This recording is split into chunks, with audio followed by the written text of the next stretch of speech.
Hello and welcome to the Matthew Rocky Show for this week of June 20th. Thank you so much for tuning in for the podcast this week. We've got a handful of stories to cover and then a traditional ending with a look at this week in history and some of those unusual stories from across the U.S. Let's check in with the latest in news. Senator Rick Scott on June 23rd said he opposes the gun control bill the Senate is voting on this week. Scott, the chairman of the National Republican Senatorial Committee, said the bill, quote, weakens due process, unquote, and has key differences with a law that he signed while governor of Florida. Quote, while there are elements of the bill now being considered in the Senate that I support, like the Luke and Alex School Safety Act that I have been fighting to pass for years, the Senate also, unfortunately, decided to take action that is not consistent with the aggressive due process protections that I fought for when I was governor, unquote, Scott said in a statement. The model to remove guns from people with whom law enforcement are concerned that was imposed in Florida through Florida Senate Bill 7026, which Scott signed in 2018, was abandoned in the legislation now being considered by the Senate, Scott said.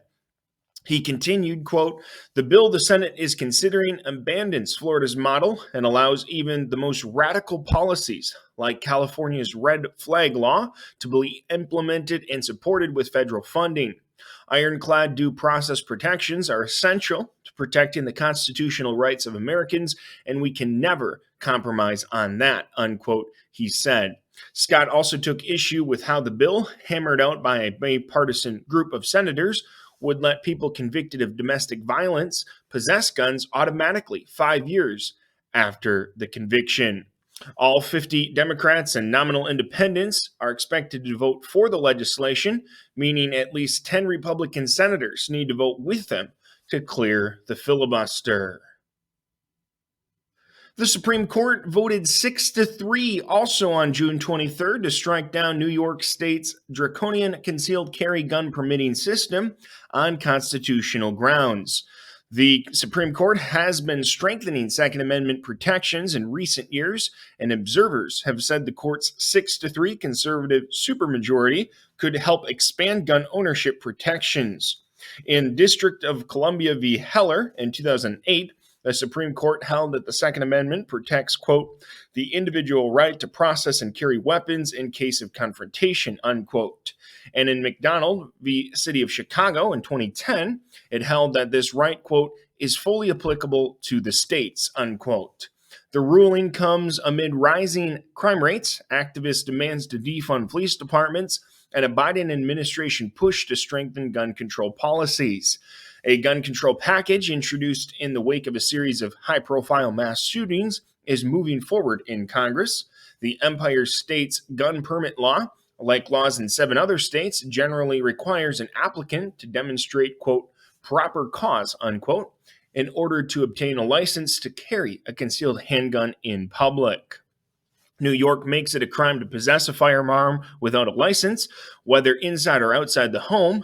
An individual who wants to carry a firearm outside his home may obtain an unrestricted license to have and carry a concealed pistol or revolver if he can prove that proper cause exists for doing so, according to state law.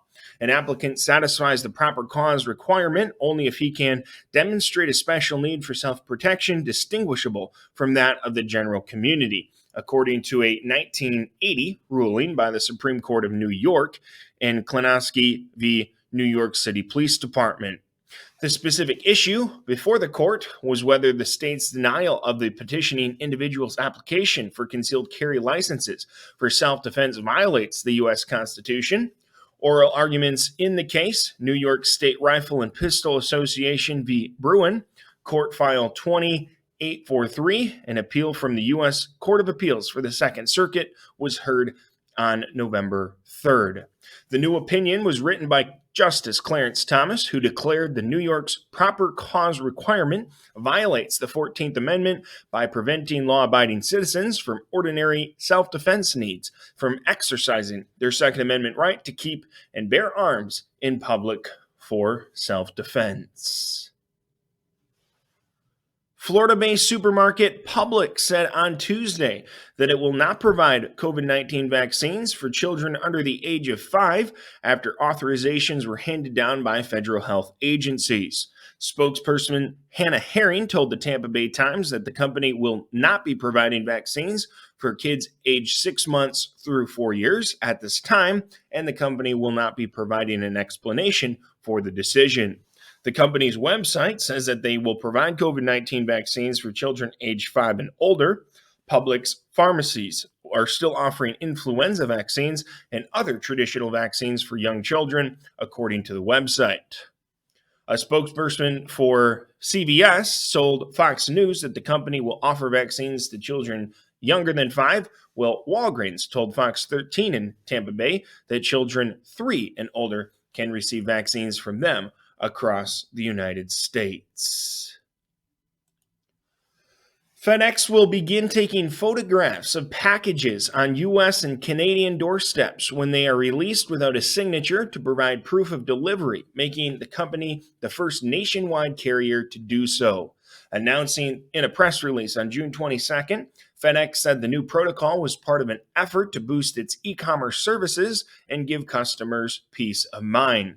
Under the new program, customers of express and ground residential deliveries will receive a photo showing the exact location of their package once it has been placed on their doorstep. The proof of delivery photo service does not require an account, meaning that customers with and without a FedEx login will be able to access it. Customers with a FedEx account will be able to view the image through the FedEx Delivery Manager, the company's free portal. Those without an account will be able to view their images through FedEx tracking tool by entering their tracking number. FedEx said the new service will be initially available to users in select markets before being rolled out to customers in the United States and Canada in time for the busy holiday shopping season later this year. Louisiana Governor John Bel Edwards, a Democrat, signed into law Senate Bill 342 on June 21st, which bans almost all abortions in the state and creates criminal penalties for abortion providers who flout the law. Edwards wrote in a June 18th letter to the Louisiana Senate President, Paige Cortez, quote, "My position on abortion has been unwavering. I am pro-life and have never hidden from that fact," unquote. Edwards had wanted the legislation to include exceptions for cases of rape and incest, but in the letter to Cortez, the governor said vetoing the bill wouldn't have accomplished that end. He continued, quote, "In fact, vetoing Senate Bill 342 would leave fewer exceptions in place than if the bill becomes law and would further confuse whether pregnancy begins at fertilization or implantation. For these reasons, I have signed Senate Bill 342 into law," unquote. In 2006, the Louisiana legislature enacted RS 401061, a so-called trigger law that would have come into effect and prohibited abortion in the state if the U.S. Supreme Court were to reverse the 1973 Roe v. Wade decision in whole or in part. Many Republicans and pro-life activists have long criticized the decision as an infringement on states' rights and have worked diligently to have the case overturned. As to this point, the court's ruling on Roe v. Wade has yet to be made known. An earthquake in eastern Afghanistan early on June 22nd left at least 1,000 people dead and at least as many injured, with tremors felt in neighboring Pakistan and India, officials said.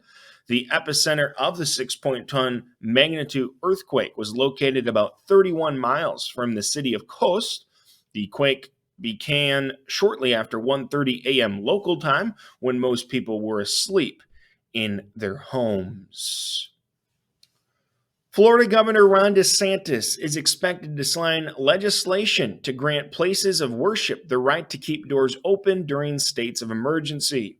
Florida Bill SB 254, which was approved by the Senate in January, would officially designate religious services as being essential and therefore allow houses of worship, including churches, to remain open and host public gatherings in the event of a public emergency or disaster. The governor received the measure on June 17th and has until June 30th to sign it.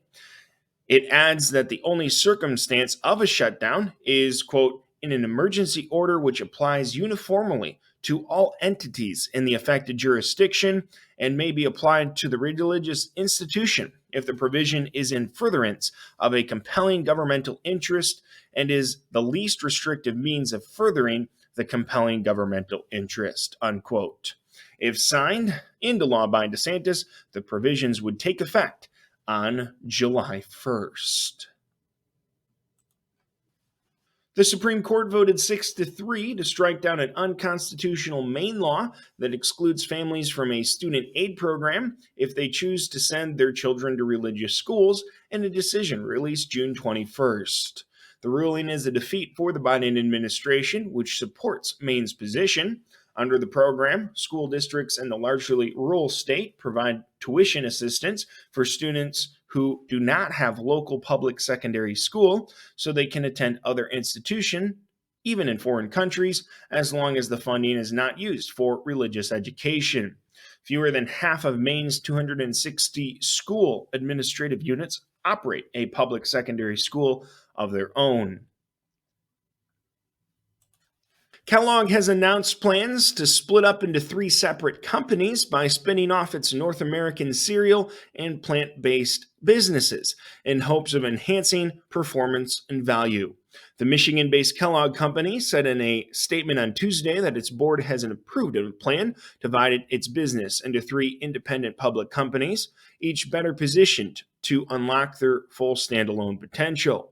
While the names of the new companies are to be determined later, Kellogg noted the following placeholders: Global Snacking Company, North American Cereal Company, and Plant Company. These businesses will all have significant standalone potential, and an enhanced focus will enable them to better direct their resources toward their distinct strategic priorities, said Kellogg Company CEO Steve Callane. In turn, each business is expected to create more value for all stockholders, and each is well positioned to build a new era of innovation and growth. The global snacking firm, with an estimated $11.4 billion in net sales, will focus on snacking international cereal and noodles, as well as North American frozen breakfast products. The North American Cereal Company, with around $2.4 billion in net sales, will concentrate on cereal products for the U.S., Canada, and Caribbean markets. The Plant firm, which estimated a net sale of $340 million, will be a pure play plant-based food company aiming to seize a strong long-term category prospect in the market for such products as egg and dairy alternatives and plant-based meats. A Japanese court on Monday dismissed a lawsuit filed by 3 same-sex couples who argued that Japan's ban on same-sex marriage was unconstitutional. 3 same-sex couples in their 30s and 50s contended in Osaka District Court that the law prohibiting them from marrying was unjust discrimination and sought 1 million yen in damages for each person. The court rejected these claims and ruled the ban was unconstitutional, giving Japan's legislation that states that, quote, marriage shall be based only on the mutual consent of both sexes, unquote, which excludes same-sex marriage. The court said that there have not been enough discussions over the legalization of same-sex marriage in Japan, but that a new system could be formed in the future to accommodate the interest of same-sex couples. The 3 couples, 2 of them male and 1 of them female, plan to appeal the court's decision, Kyodo News reports. Their lawyers claim that the Osaka court provided no solid grounds to overturn the Sapporo court's verdict from last year, which ruled that the ban on same-sex marriage violated the Japanese constitution's guarantee of equality.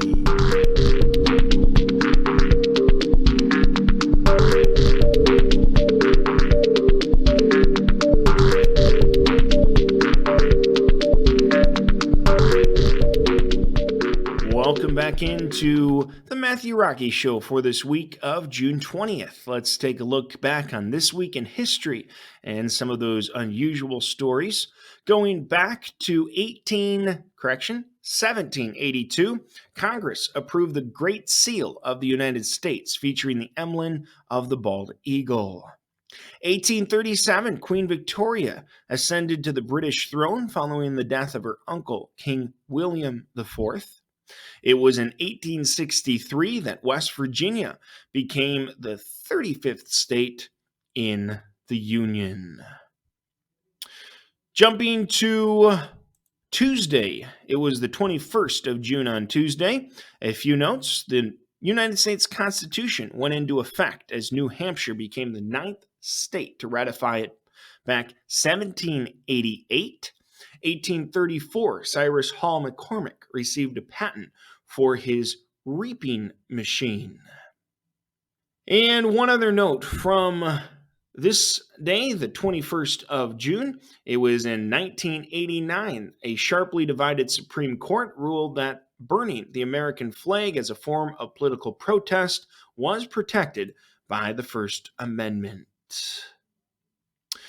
For Wednesday, a few notes. First of all, it was in 1815 that Napoleon Bonaparte abdicated for a second time as Emperor of the French. It was in 1870 the United States Department of Justice was created. 1945, the World War II Battle of Okinawa ended with an Allied victory.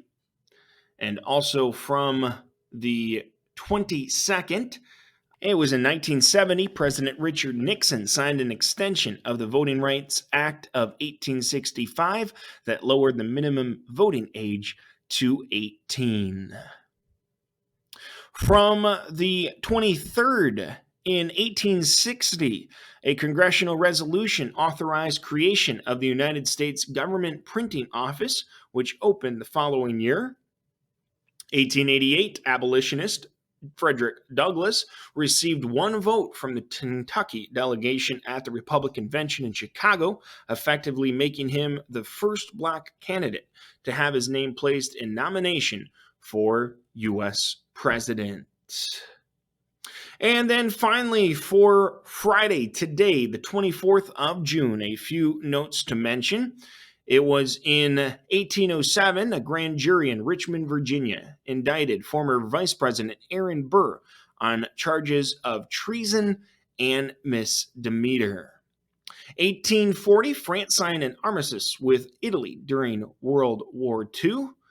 And then finally, it was in 1992, the Supreme Court, in a 5-4 decision, strengthened its 30-year ban on officially sponsored worship in public schools, prohibiting prayer as a part of graduation ceremonies.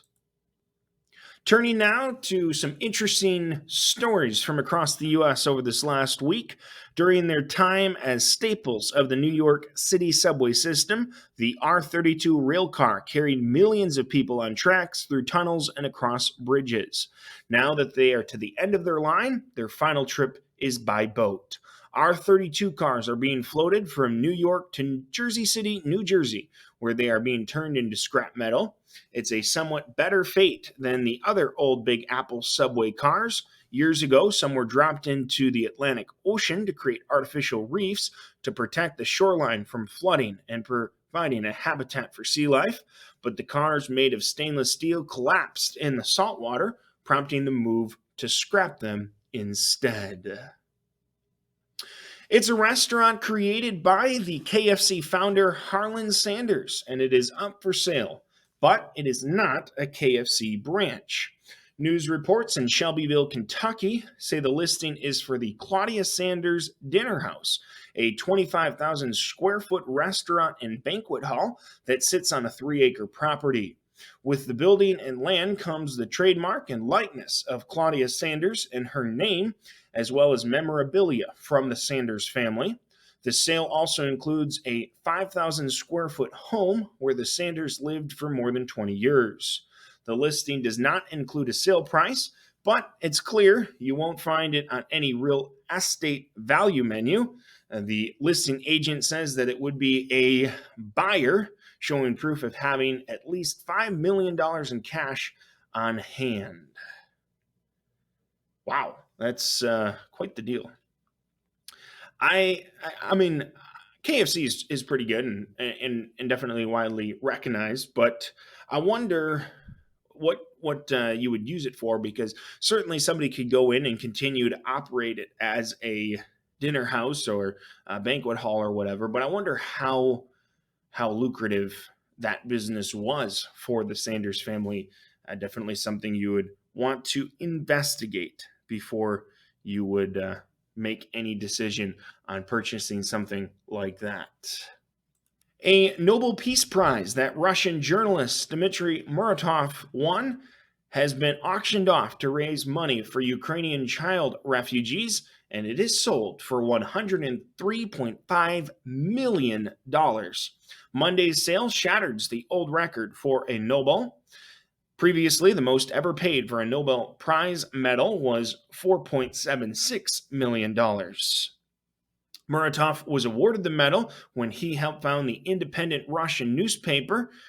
The newspaper was shut down in March amid the Kremlin's clampdown on journalists and public dissent in the wake of Russia's invasion into Ukraine. About 6,000 bees were recently removed from inside the walls of an Omaha couple's 100-year-old home. The couple told the Omaha World Herald that they have been planting bee-friendly flowers outside their home, but they never expected the bees to move in. Thomas Gutierrez says that he could hear the buzzing when he put his ear to the wall after the couple discovered about 30 bees in a second-floor bedroom. Rather than call an exterminator, the Gutierrez contacted two members of the Omaha Bee Club who charge about $600 to remove bees. The couple were able to taste some of the honey that the bees made before they were safely relocated. 6,000 bees. That's absolutely incredible. All right, we've got one final story, and I hate snakes, so I hate to tell the story, but it is pretty incredible. We don't know what members of a team of biologists said when they hauled in a huge Burmese python, but if it was wow, well, that would be understandable. The female python was nearly 18 feet long and 215 pounds and had 122 developing eggs. It's the biggest Burmese python ever caught in Florida, and bagging the huge snake is more than a massive bragging right. Burmese pythons are an invasive species, and removing a female can reduce the number of births and reduce the rate of depletion of native wildlife species in the state. That is absolutely terrifying, and I hope I never come in contact with a snake, let alone one that size. Well, a few final notes for you. First of all, a salesman at the furniture store told me, well, this sofa will seat 5 people without any problems. I looked at him and I was like, where on earth do you think I'm going to find 5 people without any problems? I moved into a new igloo recently, and my friends threw me a housewarming party. Now I'm homeless. Did you know that bees are actually allergic to pollen? Yeah, that's right. They break out in hives.